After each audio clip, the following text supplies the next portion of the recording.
Maccabia in 1966 was my strangest Maccabia, um, and perhaps the strangest for Camp Kadimah. I was originally put on the blue team, captained by Joey Traeger and Lynn Jacobson, but Joey had to decide between Stanley Strug and myself as to who would be the decathlete representative.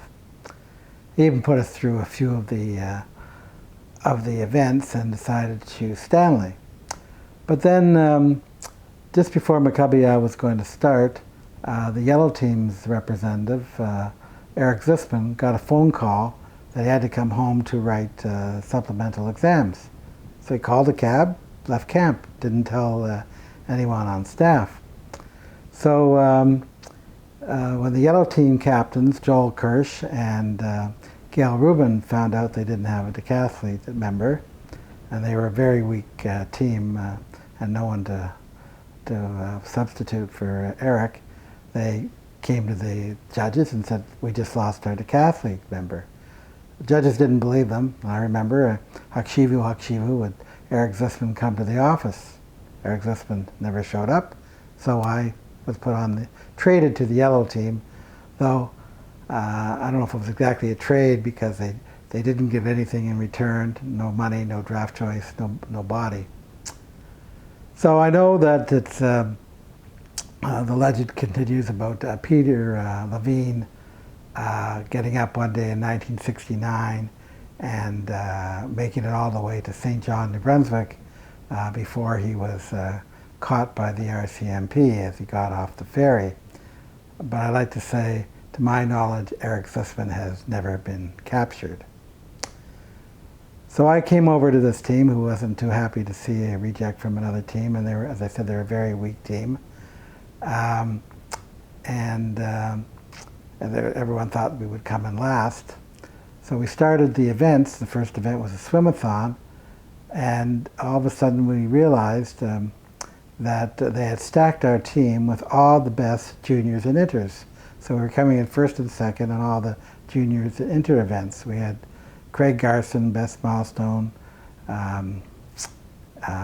Marky Rosen, just a lot of good younger campers, though very weak older campers, but it didn't matter. We got more points from these younger campers.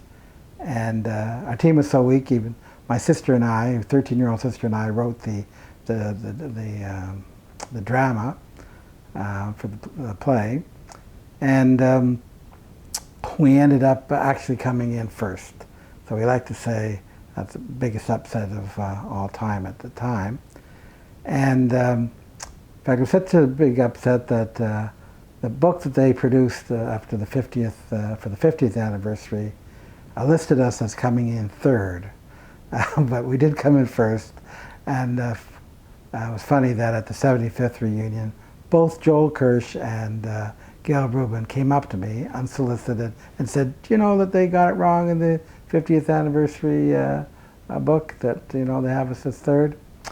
So I hope that if this clip makes the documentary or the archives, that terrible wrong will be righted. Thanks. Oh, by the way, concerning the decathlon, I did come in third. I beat Bobby Brebb on the white team, but I couldn't beat the great Ricky Perlin, who came in first. And Stanley Strug, well, he after 5 events got a sore back, and they put in David Green, and together they came in second. But I hope that in the record books they have an asterisk by their name, because in the real Olympics they would have disqualified them, and I would have come in second.